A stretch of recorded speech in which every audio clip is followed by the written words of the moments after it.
It's day 23, OMG. Almost done with this Vlogmas.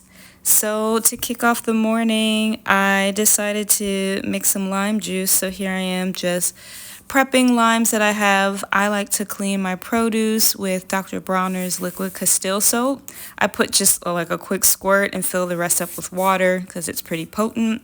Let it sit for like 5 to 10 minutes and then rinse and you're good to go.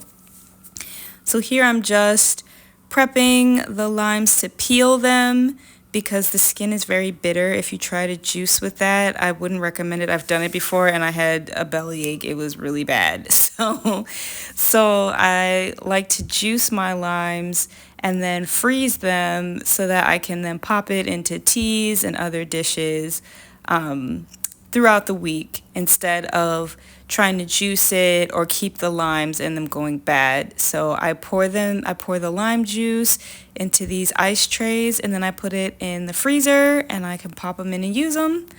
I had a bunch of Pink Lady apples, so I decided to just juice them while I had the juicer out, and I love it. Fresh apple juice.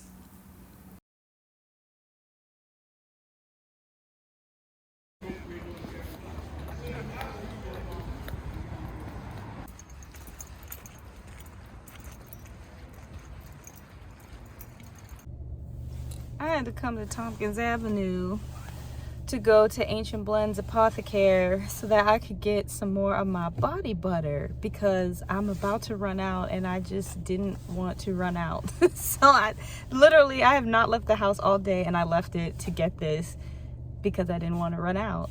So it's always good vibes in there. It's a black owned business. It's on Tompkins Avenue at Madison in Bed-Stuy, Brooklyn. Definitely go out and support. They have all kinds of products. They have incense, candles, sage bundles. They also have skincare and hair care products like the body butter that I got.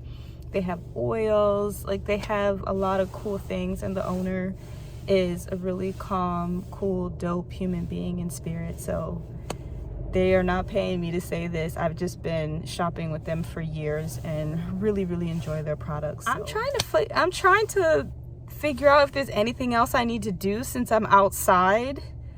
But if I can't think about it and then if I can't figure it out in the next, say, 2 minutes, I'm just gonna go back home. I'm gonna go back home. Oh, you know what? I am craving grilled cheese and tomato soup.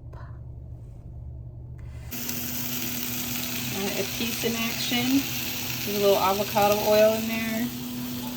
Look, I'm about to make the cabbage, so a piece is good for your veggies too.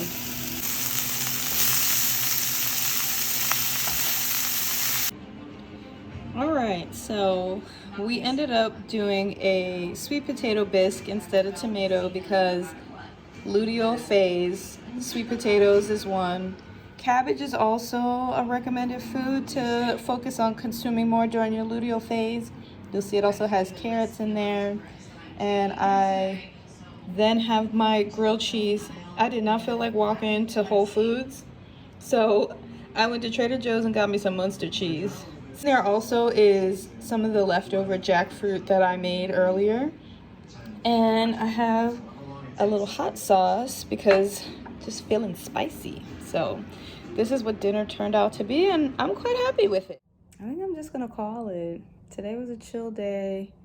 I ran that one errand, came home, cooked some dinner, and I've been chillaxing ever since. So I'm watching Married at First Sight. I really like watching that show. And they have a new season out. So I've been watching it, and there's this one couple that basically the girl she's not physically attracted to her husband, and so she's just not giving it a try at all. And also, because she's not attracted to him, she's looking for all of these red flags to take. At least that's the storyline that they're portraying. And it's unfortunate because has she not watched the other seasons to know like, you don't know what the person is going to look like, but the experiment is that these experts have looked at all these factors, and they do think based off of those things that you and this person are a good match. However, I do understand that physical attraction is important. I also do know that sometimes when you allow yourself to get to know somebody, they can start to look more attractive to you. Does that mean, they're the finest? But sometimes if you really genuinely like a person, they they are more attractive to you, no matter how they may appear to somebody else. So it's just really fascinating because every little thing she's like, that's a red flag.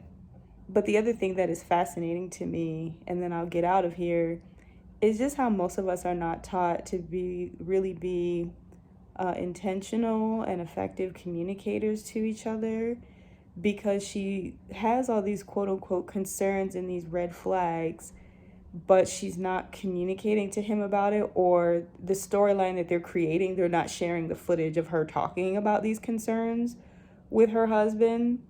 But I also think because she's not attracted to him, she's not trying.